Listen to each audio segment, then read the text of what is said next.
Hello friends, आज का जो मेरा क्वेश्चन है थोड़ा सा कंफ्यूजिंग क्वेश्चन है। सर से मेरा ये क्वेश्चन है कि सर हम किसी भी सेंटेंस में ये पैसिव वॉइस है कि नहीं हम पहचानेंगे कैसे। और ये क्वेश्चन मेरे दिमाग में कब आया, सर क्या होता है जब भी मैं कभी न्यूज़पेपर पढ़ती हूँ, कोई नोवेल पढ़ती हूँ, तो वहां पर क्या होता है ना, कभी वर्ब के बाद में जैसे एमिजार के बाद में कभी वर्ब की थर्ड फॉर्म आ जाती है, कभी उसके साथ में आईएनजी आ जाता है। तो हम पहचाने कैसे कि ये किस टेंस का सेंटेंस है। अब यहाँ पर ही देख लीजिए, I am told by you, अब यहाँ पे एम के बाद में आईएनजी चाहिए ना, यहाँ पर आपने क्या है आई एम टेलिंग, अब यहाँ पे टोल्ड क्यों किया है। सेम चीज है, a mango has been eaten, I have been eating होता है ना, तो यहाँ पर आपने ईटन क्यों किया है। ऐसे sir he is playing cricket, ये तो समझ में आता है, इसके बाद में आपने आईएनजी किया। अब यहाँ पर इसके बाद में आपने वर्ब को ईडी क्यों लगा दिया सर। ये मेरा क्या सर, हमारे स्टूडेंट्स का भी कंफ्यूजन हो रहा होगा, तो सर आप हमें बताइए कि कंफ्यूजन हम कैसे दूर कर सकते हैं। इन शॉर्ट आपका क्वेश्चन क्या है, किसी भी वाक्य में पैसिव वॉइस को तुरंत कैसे पहचाने। लेकिन पैसिव वॉइस का मतलब क्या होता है? पैसिव वॉइस का मतलब होता है कर्मणी प्रयोग। कर्मणी प्रयोग का मतलब क्या होता है? मतलब जिसकी स्टार्टिंग ऑब्जेक्ट से होती है। ऑब्जेक्ट से होती है। लेकिन और भी एक रूल बनता है मैडम, क्या आपको पता है एम इज आर वाज और बी बीइंग बीन, यह क्या है? सर ये सभी टू बीस के फॉर्म है और उनके आगे जब वर्ब को आईएनजी लगता है तो कॉन्टिन्यूअस टेंसेस बनते हैं। यस, इट मींस ये जो टू बीस के फॉर्म्स है ना, यही इंपॉर्टेंट है पैसिव वॉइस के लिए। अगर आप ये अच्छे से पढ़ते हो और जब आपका कंफ्यूजन होता है आई एम टोल्ड बाय, यहाँ पे एम के बाद क्या है सर टोल्ड कर दिया आपने आईएनजी नहीं लगा करके। तो टोल्ड यह सेकंड फॉर्म या थर्ड फॉर्म है? सेकंड फॉर्म है सर। यहाँ पे मैडम थर्ड फॉर्म होता है। यहाँ पे देख सकते हो आप, he is playing cricket, cricket is के बाद क्या है, प्लेड है। कई सारे लोग हमारे न्यूज़पेपर पढ़ते हैं, उनको पता ही नहीं चलता अरे इसके बाद प्लेड कैसे आया है। कई सारे क्वेश्चंस होते हैं, तो उनको बस इतना ही समझना है यह जो टू बीस के फॉर्म्स है कॉन्टिन्यूअस टेंसेस कैसे बनते हैं और उनके आगे जब वर्ब का थर्ड फॉर्म होता है तो पैसिव वॉइस कैसे होता है। लेकिन हम आगे क्या करने वाले मैडम,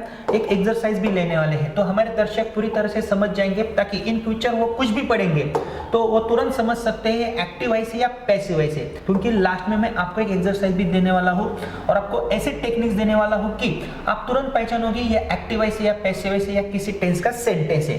तो दोस्तों आपको बने रहना है, क्योंकि यह हमारा क्वेश्चन नंबर 24 है। इससे पहले हमने 23 क्वेश्चंस अपलोड किए हैं और मोर देन 1000 क्वेश्चन की सीरीज हम स्टेप बाय स्टेप आपके लिए ला रहे हैं। तो आपको क्या करना है, हमारे चैनल की प्लेलिस्ट में जाना है और स्टेप बाय स्टेप ये सब क्वेश्चंस की सीरीज देखनी है। मैडम यहाँ पे देखो, आपका जो क्वेश्चन है उसका आंसर मैं आपको तुरंत देने की कोशिश करता हूँ। उसके लिए आपको ये टू बीस के फॉर्म से एम इज आर वाज और बी बीइंग बीन, बस इतने हैव हैज हैड नहीं, will would shall should can could, इनको आपको ध्यान में नहीं रखना है। तो यह क्या है सब टू बीस के फॉर्म से। एक टेक्निक में देता हूँ, कॉन्टिन्यूअस टेंसेस को आप कैसे पहचानोगी। Sir am is are was were रहते हैं और उसके बाद में वर्ब को आईएनजी रहती है। Am is are was were be being been, लेकिन यहाँ पे बीइंग क्या है, अपवाद है। यहाँ पे देखो एम इज आर के बाद अगर किसी वर्ब को आईएनजी रहता है तो वो प्रेजेंट कॉन्टिन्यूअस टेंस होता है, इट मींस अपूर्ण वर्तमान काल होता है। वाज वर के आगे अगर वर्ब को आईएनजी रहता है तो वो क्या होता है, ये पास्ट कॉन्टिन्यूअस टेंस होता है। विल बी के और शैल बी के आगे अगर वर्ब को आईएनजी रहता है तो वो क्या होता है, फ्यूचर कॉन्टिन्यूअस टेंस। और अगर बीइंग के आगे किसी वर्ब को आईएनजी रहता है तो वो पूर्ण अपूर्ण काल होता है। ये भी हमने पढ़ा है।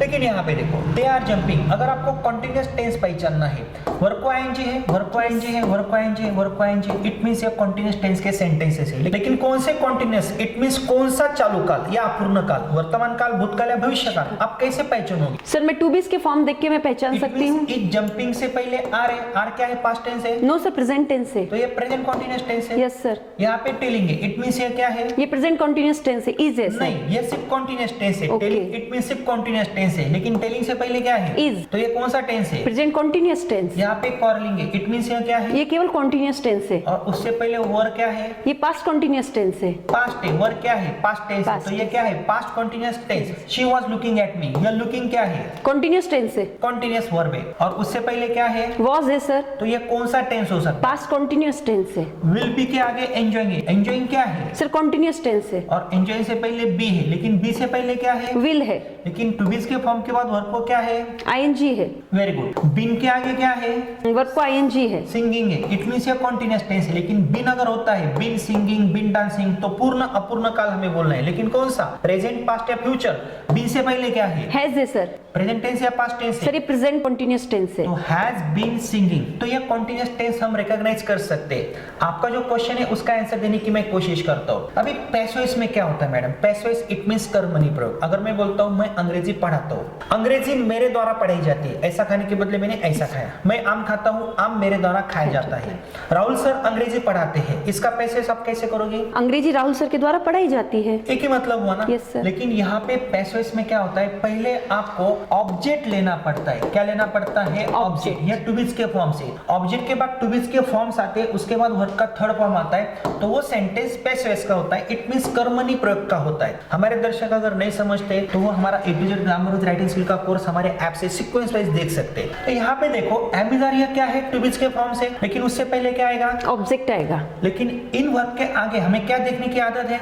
ING sir. लेकिन वर्ब का थर्ड फॉर्म आता है, तो वो क्या होता है? Passive voice. ऐसा पैसिव हो ही नहीं सकता madam. Am is are was और बी बिंग के आगे वर्ब का थर्ड फॉर्म नहीं है और वो वाक्य पैसिवाइज का है। ऐसा मुझे पैसिवाइज दिखाओ। इनके आगे वर्ब का थर्ड फॉर्म नहीं है और वो पैसिवाइज है। मेरे पास से 1,00,000 रुपए लेके जाओ। आपको है क्या मालूम? अगर मालूम है तो जरूर हो ही बताइए। नहीं सकता। लेकिन वर्ब का थर्ड फॉर्म और एक टेंस में आता है। क्या आप मुझे बता सकते हो? सर पूर्ण काल में आता है। पूर्ण वर्तमान काल, पूर्ण भूतकाल, पूर्ण भविष्य काल। लेकिन क्राइटेरिया क्या है? हैव, हैज, हैड के बाद वर्ब का थर्ड फॉर्म आता है तो वो पूर्ण काल होता है। यह कौन सा टेंस है? I have eaten. सर ये पूर्ण वर्तमान काल है। हैव के आगे क्या है? वर्ब को थर्ड फॉर्म है। हैज के आगे वर्ब का क्या है? थर्ड फॉर्म है। और अगर एम के आगे वर्ब का थर्ड फॉर्म है तो कंसीडर क्या करना है? Passive voice. पैसिव वैसे। हमारे दर्शक थोड़ा कंफ्यूज हो सकते हैं। यहाँ पे देखो, I eat a mango, a mango is eaten by me. अभी मैं आपको पैसिव नहीं पढ़ाने वाला हूँ। अ मैंगो क्या है? ऑब्जेक्ट है। देनॉटर यहाँ पे क्या है? ईट है। इट मींस प्रेजेंट टेंस है। Yes. तो प्रेजेंट टेंस में क्या है? Am, is, are. तो मैं अ मैंगो है यहाँ पे, इसलिए मैं यह टू बीज का फॉर्म इज कंसीडर करूंगा। इसके आगे इस इट का मैं थर्ड फॉर्म ही लिखूंगा। इट मींस ईटन रखूंगा और उसके आगे इस कर्ता की वैल्यू में कम कर दूंगा। A mango is eaten by me. तो ये एक्टिव वॉइस है। इट मींस यहाँ पे कर्ता को भाव दिया गया है Yes. और यहाँ पे कर्म को भाव दिया गया है। तो मैंगो इज ईटन बाय मी। अगर मैं बाय मी नहीं भी बोलता हूँ तो भी ये सेंटेंस पैसिव का हो सकता है। ऐसा रूल नहीं है, बाय आना ही चाहिए। फ्रेंड्स, यह वीडियो आगे भी जारी है, please watch till the end. लेकिन आपके लिए एक बेस्ट ऑफर है। अगर आप हमारा 60 to 90 days spoken English course with 200 recorded video lectures हमारे you can speak it an app से बहुत ही कम कीमत में बाय करते हो तो आपको हमारी 4 किताबें आपके पते पे फ्री ऑफ कॉस्ट मिलती है। और हमारे बुक्स हैं the best spoken English book, A to Z grammar book, the structure of spoken English book and the best book for spelling, reading, writing and pronunciation. तो यह ऑफर कुछ ही दिनों तक सीमित है, आप उसका लाभ ले सकते हो। तो तुरंत आप हमारा you can speak it an app install करें। He ate a mango, उसने आम खाया। आम उसके द्वारा खाया गया। ऑब्जेक्ट कौन सा है? A mango. Very good. आपको टू बीज का फॉर्म कंसीडर करना है। वर्ब के पास जाओ। वर्ब क्या बोलेगा? मैं पास्ट टेंस हूँ, तो पास्ट टेंस है इसलिए आपको वाज वर्ब को कंसीडर करना है। अ मैंगो को यहाँ पे क्या लगेगा? वाज। लेकिन हम पैसिव नहीं पढ़ रहे हैं। उसके बाद टू बीज के फॉर्म के बाद यह वाज क्या है? अभी हेल्पिंग वर्ब है लेकिन वो टू बीज का फॉर्म है। लेकिन इसके आगे वर्ब का कौन सा फॉर्म रखना है आपको? Third form. Third form. Eat, ate, eaten by. He की द्वितीया Him. I am eating a mango, मैं आम खा रहा हूँ। यहाँ पे यह कॉन्टिन्यूअस टेंस का सेंटेंस है। यस। लेकिन यहाँ पे ईटिंग है इसलिए यह कॉन्टिन्यूअस टेंस है। लेकिन ऑब्जेक्ट कौन सा है? A mango. अभी आप क्या कर सकते हो? यहाँ पे कॉन्टिन्यूअस टेंस है इसलिए आपको वर्ब लेना है। यस। जो हेल्पिंग वर्ब है एज इट इज यहाँ पे आप ले सकते हो। अ मैंगो इज। लेकिन आपको क्या करना है? यहाँ पे कॉन्टिन्यूअस टेंस है इसलिए आपको यहाँ पे बिंग बिंग करना है क्योंकि आपको सेंटेंस क्या करना है? बैलेंस करना है। यहाँ पे आईएनजी, यहाँ पे आईएनजी। अब ये बिंग क्या है मैडम? टू बीज का फॉर्म है। यस। इस बिंग के आगे क्या है? वर्ब का थर्ड फॉर्म है। थर्ड फॉर्म है। लेकिन आप मुझे बताओ, वाज के आगे आपने क्या देखा था? वर्ब को आईएनजी। लेकिन यहाँ पे क्या है? Third form. इट मींस ये एक्टिव वॉइस है या पैसिव वॉइस है? सर पैसिव वॉइस है। ही एट अ मैंगो, उसने आम खाया। आम उसके द्वारा खाया गया। कुछ फर्क है क्या? सर नो, कुछ भी थोड़ी नहीं। सी भाषा प्रभावी लगती है ना? यस। आम उसके द्वारा खाया गया। अंग्रेजी राहुल सर के द्वारा पढ़ाई गई। राहुल सर अंग्रेजी पढ़ाते हैं, अंग्रेजी राहुल सर के द्वारा पढ़ाई जाती है। तो यहाँ पे आपको एक बात पता चली, am is are was were be being being के आगे अगर वर्ब का थर्ड फॉर्म है तो वो सेंटेंस कौन सा है? पैसिव वॉइस का। पैसिव वॉइस का है। सिंपल रूल है। Yes sir. लेकिन यहाँ पे देखो, he was eating a mango, इसका passive voice, a mango was being eaten by him। अभी हम पैसिव वॉइस नहीं पढ़ेंगे। I have eaten a mango, मैंने आम खाया है। a mango has been eaten by me। अभी देखो यहाँ पे बिन के आगे क्या है? eaten है। ये कंस्ट्रक्शन मैंने कैसे बनाया? ऑब्जेक्ट कौन सा है? A mango. उसके बाद हैज। हैज क्यों लिया? क्योंकि ऊपर है इसलिए मैंने नीचे हैज लिया। अ मैंगो हैज हम ऐसा बोलेंगे। इसके आगे हमें टू बीज का फॉर्म चाहिए। Yes. यहाँ पे मैं एम इज आर तो नहीं रख सकता, वाज और नहीं रख सकता, बी भी नहीं रख सकता, बिंग भी नहीं रख सकता, लेकिन बिन रख सकता। Yes. क्यों? क्योंकि हैज के आगे वर्ब का बिन क्या है? थर्ड फॉर्म है। और इस बिन के आगे वर्ब का क्या है? थर्ड फॉर्म है। तो बिन ईटन, यहाँ पे बिन का रोल क्या है? डुअलिज्म जैसे। Yes. इस हैज की वजह से यहाँ पे बिन आया आया है और टू बी के फॉर्म के बाद वर्ब का क्या है, थर्ड Third फॉर्म form है। है। लेकिन हमने प्रेजेंट परफेक्ट कंटीन्यूअस टेंस में क्या पढ़ा है, I have been eating a mango. Been के बाद ईटिंग है या ईटन है, ईटन है सर तो यहाँ यहाँ पर, पे ये क्या है, ये पैसिव वॉइस है। यह पैसिव वॉइस है। He will eat a mango, वो आम खाएगा, आम उसके द्वारा खाया जाएगा।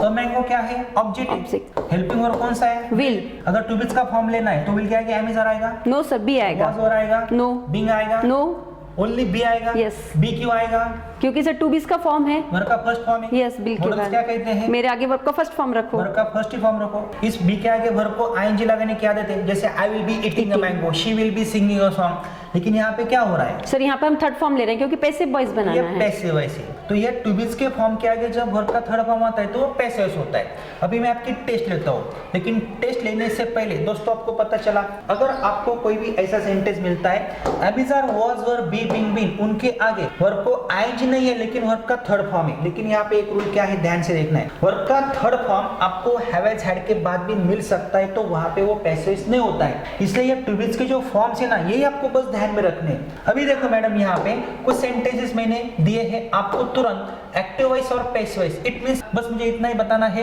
ये एक्टिव वॉइस का सेंटेंस है या पैसिव वॉइस का सेंटेंस है। I am told by you, ये एक्टिव वॉइस है या पैसिव वॉइस है, सर ये पैसिव वॉइस है। क्यों? क्योंकि सर एम के बाद वर्ब का थर्ड फॉर्म है। Very good. एम के बाद टेलिंग नहीं है तो टोल्ड है, वर्ब का थर्ड फॉर्म है, इसलिए पैसिव वॉइस है। A mango has been eaten, EATEN, तो ये कौन सा वॉइस है, सर ये पैसिव वॉइस है। क्यों? क्योंकि सर बीन के बाद में वर्ब को आईएनजी नहीं है, वर्ब का थर्ड फॉर्म है। आपको आईएनजी देखने की आदत है। थ्यूज वर अरेस्टेड, देखो वर्तमान पत्र में कभी कभी ऐसी लाइंस होती है, थ्यूज वर अरेस्टेड, आगे कुछ नहीं लिखा है, बाय पुलिस, बाय कुछ भी पीपल, ऐसा कुछ नहीं है। क्या ये पैसिव हो सकता है? यस सर, ये पैसिव वॉइस ही है। क्यों? क्योंकि सर वर्ब के बाद में मतलब वॉज वर्ब के बाद में यहाँ पे वर्ब का थर्ड फॉर्म है। अरेस्ट, अरेस्टेड, अरेस्टेड, तो वर्ब क्या है, ये टू बी का फॉर्म है। यस सर, टू बीस का। तो वर्ब के आगे हमें वर्ब को आईएनजी लगाने की आदत है, लेकिन यहाँ पे क्या है, थर्ड फॉर्म form। है। English will be taught, by वगैरह कुछ नहीं है। क्या ये एक्टिव वॉइस है, पैसिव वॉइस है? सर ये पैसिव वॉइस है। कैसे? क्योंकि सर विल बी के बाद में हमें वर्ब को आईएनजी देखने की आदत है, लेकिन यहाँ पे वर्ब का थर्ड फॉर्म है, teach taught taught. Only be के आगे। Yes। तो बी के आगे हमें आईएनजी देखने की आदत है, लेकिन टिश टॉट टॉट, तो क्या है ये, Passive voice है। पैसिव वॉइस है।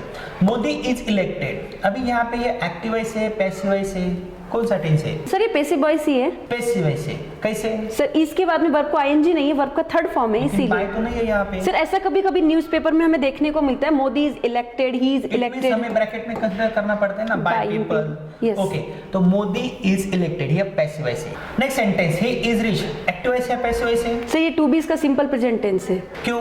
क्योंकि सर ही इज रिच यहाँ पर ऐसा लिखा हुआ है। इसके बाद रिच क्या है, सर रिच एडजेक्टिव है।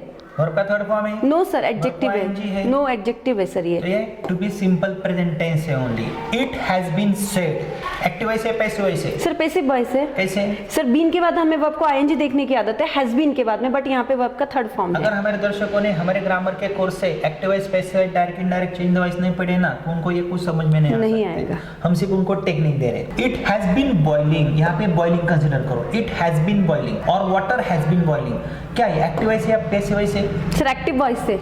एक्टिव वॉइस है। क्यों? सर क्योंकि हैज बीन के बाद वर्ब को आईएनजी है। वाटर हैज बीन बॉइलिंग, मतलब बहुत देर से वाटर बॉइल हो रहा है, ये कौन सा वॉइस है, एक्टिव वॉइस है, यह पैसिव वॉइस नहीं। तो ऐसे कई सारे सेंटेंसेस हो सकते हैं। It was told, active voice या पैसिव वॉइस है? पैसिव वॉइस है सर ये। कैसे? सर वॉज के बाद में वर्ब का थर्ड फॉर्म है। उसके बाद टेल, टोल्ड, टोल्ड, वर्ब का थर्ड फॉर्म, इट मींस यह पैसिव वॉइस है। पुलिस हैव अरेस्टेड 2 पर्संस, ये क्या है मैडम, पैसिव वॉइस है। कौन सा वॉइस है? नहीं सर, एक्टिव वॉइस है सर ये। कैसे? सर हैव के बाद वर्ब का थर्ड फॉर्म है। नहीं, हैव के बाद वर्ब का थर्ड फॉर्म है तो पैसिव वॉइस होना चाहिए ना।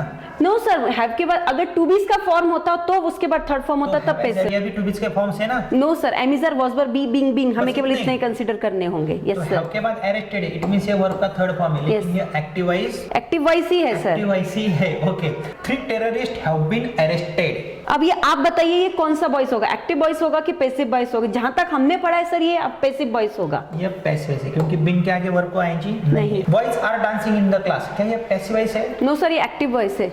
ही इज किल्ड, सर ये पैसिव वॉइस है। ये पैसिव वॉइस है। क्यों? क्यों सर? क्योंकि इसके बाद में वर्ब का थर्ड फॉर्म है। तो यह पैसिव वॉइस है। देखो, अगर न्यूज़पेपर में ऐसे सेंटेंसेस आते हैं ना तो डरना नहीं है। I am teaching English, active voice है या पैसिव वॉइस है? सर एक्टिव वॉइस है। एम के बाद क्या है? वर्ब को आईएनजी है। I am taught, passive voice है सर। एम के बाद वर्ब का क्या है? थर्ड फॉर्म है। मुझे पढ़ाया जाता है। She will be singing a song, sir ये एक्टिव वॉइस है। बी के बाद वर्ब का थर्ड फॉर्म नहीं, नहीं है। टेंस का सेंटेंस है। She will be caught, passive voice है सर, ये बी के आगे क्या है? वर्ब का थर्ड फॉर्म है कैचिंग नहीं है, तो ये कौन सा वॉइस है? Passive voice। Ramesh has been caught, sir, ये पैसिव वॉइस है, बिन के आगे क्या है? वर्ब का थर्ड फॉर्म थर्ड फॉर्म है। तो दोस्तों देखो कितना सिंपल है, अगर आप न्यूज़पेपर पढ़ते हो या नॉवल पढ़ते हो या सुनते हो तो आपको ये डिफरेंस पता होना चाहिए। लेकिन अगर आपको ये डिफिकल्ट लगता है ना, तो आप एक काम कर सकते हो, हमारा you can speak it app तुरंत इंस्टॉल करो। एक्टिव वॉइस पैसिव वॉइस के मोर देन 15 टॉपिक्स हमने पढ़ाए हैं हमारे ग्रामर के कोर्स में, मोर देन 200 वीडियोस है। और दोस्तों अगर आपको स्पोकन इंग्लिश में परफेक्ट होना है तो आप हमारा 60 to 90 डेज का स्पोकन इंग्लिश का रिकॉर्डेड कोर्स आप हमारे ऐप से देख सकते हो। पहले 10 दिन के डेमो वीडियोस बिल्कुल फ्री रखे हमने आपके लिए। और अगर आप वो कोर्स कम कीमत में परचेस करते हो तो 4 बुक्स हम आपके पते पे बाय पोस्ट आपको भेजते हैं। 8 से 10 दिन के अंदर आपको बुक्स मिल जाती है। बुक्स भी बहुत ही अच्छे हैं। और एक खुशखबरी है आपके लिए, इन फ्यूचर आप हमसे ऑनलाइन क्लासेस के माध्यम से भी जुड़ सकते हो, लेकिन इसके लिए आपको you can speak it app install करना पड़ेगा। जब आप ऐप इंस्टॉल करते हो हम आपको नोटिफिकेशंस भेजेंगे और लाइव क्लासरूम के जरिए भी हम आपको पढ़ा सकते हैं। लेकिन उसके लिए पहले आप हमारा 60 to 90 डेज का स्पोकन इंग्लिश का कोर्स और ग्रामर का कोर्स सेपरेट देख सकते हो। हमारे स्पोकन इंग्लिश के टेक्निक्स अलग है और ग्रामर के टेक्निक्स अलग है। स्पोकन इंग्लिश में भी हम आपको ग्रामर पढ़ाते हैं, लेकिन वो स्पीकिंग ओरिएंटेड ग्रामर होता है। और ये जो ग्रामर का कोर्स है एग्जाम ओरिएंटेड कोर्स होता है। कई सारे रूल्स होते हैं, मेथड्स होते हैं, एक्सरसाइज होती है, डाउट क्लैरिफिकेशन होता है। तो अगर आपको स्पोकन इंग्लिश में और ग्रामर में परफेक्ट होना है तो तुरंत आप हमारा ऐप इंस्टॉल करो। और नेक्स्ट क्वेश्चन के लिए आपको तैयार रहना है, क्योंकि मोर देन 1000 क्वेश्चन की सीरीज हम आपके लिए प्रोवाइड करने वाले हैं। तो हमारे प्लेलिस्ट में जाए और हर एक क्वेश्चन स्टेप बाय स्टेप ही देखें। तो आगे के क्वेश्चन के लिए आपको तैयार रहना है और स्टेप बाय स्टेप ही आगे जाना है।